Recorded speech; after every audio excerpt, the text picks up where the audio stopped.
Mesdames et messieurs, bonjour et bienvenue pour cette nouvelle édition de Midi au Caire pour ce samedi, le 7 octobre 2023. On commence notre sélection avec cette information. Le candidat à la présidentielle, Abdel Fattah el-Sisi, a procédé aujourd'hui à l'examen médical nécessaire pour finaliser le dossier et les dossiers de candidature à l'élection présidentielle de 2024. El-Sisi a été reçu par le conseiller Mahmoud Fawzi, chef de sa campagne électorale officielle. Entre-temps, l'autorité nationale des élections poursuit pour la troisième journée consécutive la réception des candidatures à la présidentielle 2024.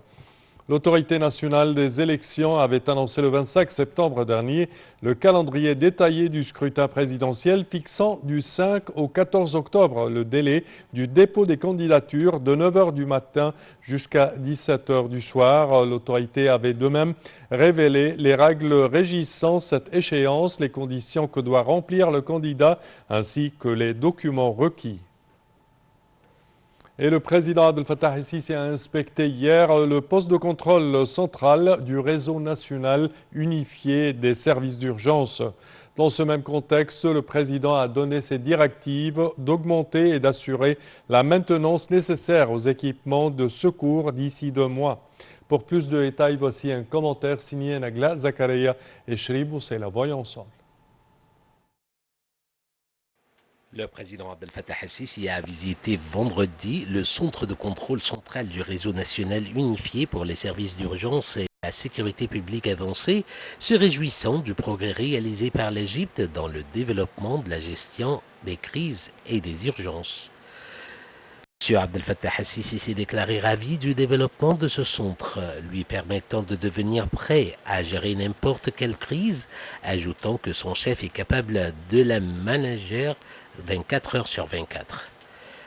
Il a souligné la présence d'unités dans tous les gouvernorats qui sont liés de manière intégrale au centre du contrôle central pour gérer des crises de l'État situées au sein du commandement stratégique. Pour la première fois, nous disposons d'équipes de gestion de crise au niveau de chaque gouvernorat. Grâce à ces unités, nous pourrons établir une communication sécurisée avec le centre de contrôle de gestion des crises de l'État pour faire face à tout événement d'une manière qui reflète la capacité de l'État, a ajouté M. el-Sisi.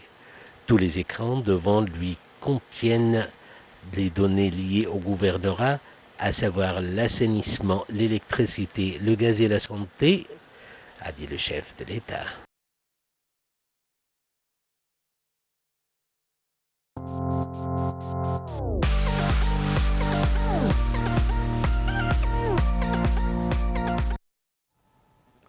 Et l'Égypte a célébré hier le jubilé d'or, le 50e anniversaire de la victoire du 6 octobre 1973. À cette occasion, le président Abdel Fattah el-Sisi a adressé ses vœux au peuple égyptien et aux forces armées à l'occasion de cette glorieuse victoire considérée comme la plus grande victoire de l'Égypte dans son histoire moderne. Le président el-Sisi a envoyé un fier hommage aux forces armées, symbole de bravoure et de défi, priant Dieu de bénir tous nos martyrs qui nous ont donné leur vie pour que la nation puisse vivre.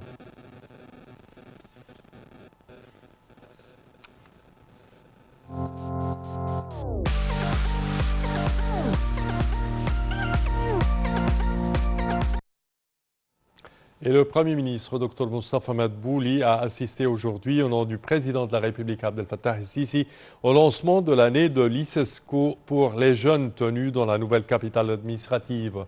Cet événement est organisé par l'Organisation du monde islamique pour l'éducation, les sciences et la culture, ICESCO, en coopération avec le ministère de l'Enseignement supérieur et les recherches scientifiques.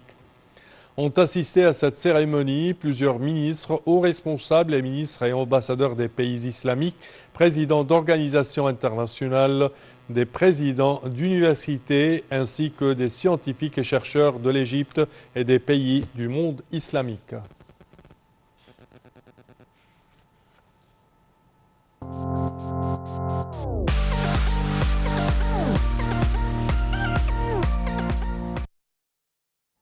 Et la conférence Hikayat Watan ou Histoire d'une patrie entre vision et réalisation est revenue sur les plus grandes réalisations accomplies entre 2014 et 2023 dans les différents secteurs.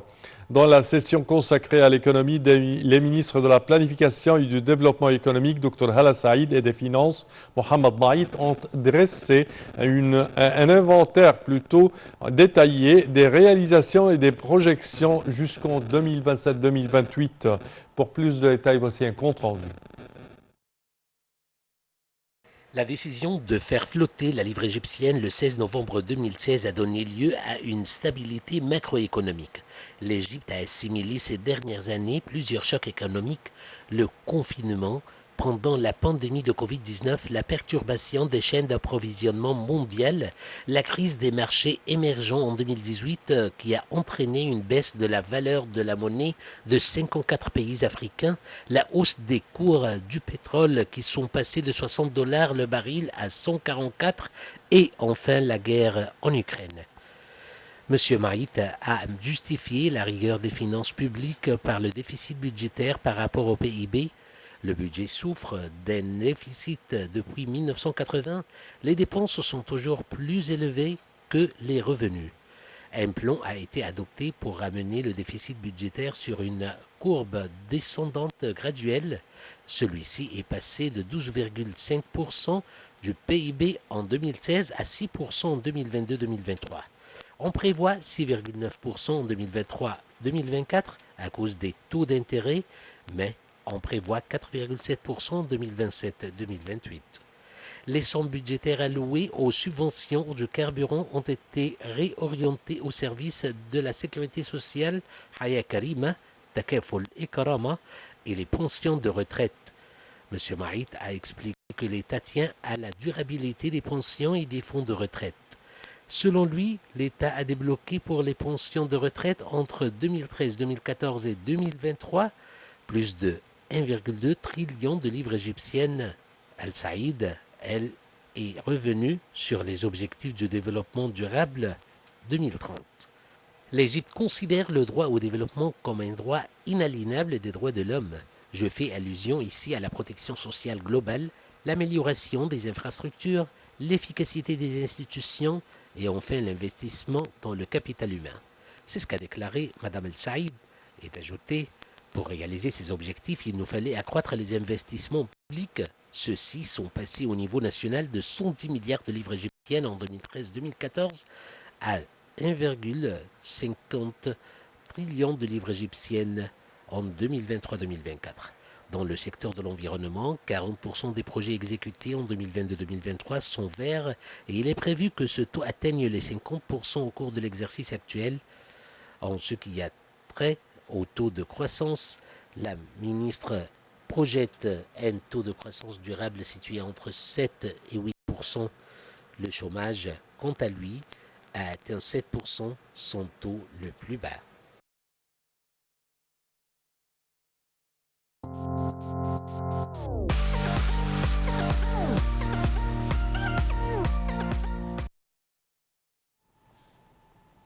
Et la ministre d'État de l'Immigration, Sohail Kindi, a appelé les Égyptiens à expatrier, à participer au 4e concours du petit créateur organisé par le ministère de la Culture sous le patronage de l'épouse du président Intisar el-Sisi.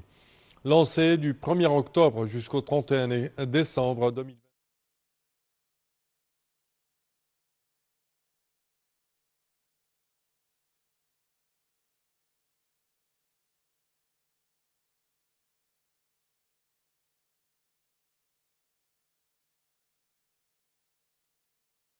Et de retour à présent, chers téléspectateurs, priorité au direct avec les activités du lancement de l'année de l'ICESCO pour les jeunes tenus dans la nouvelle capitale administrative. Voyons ensemble.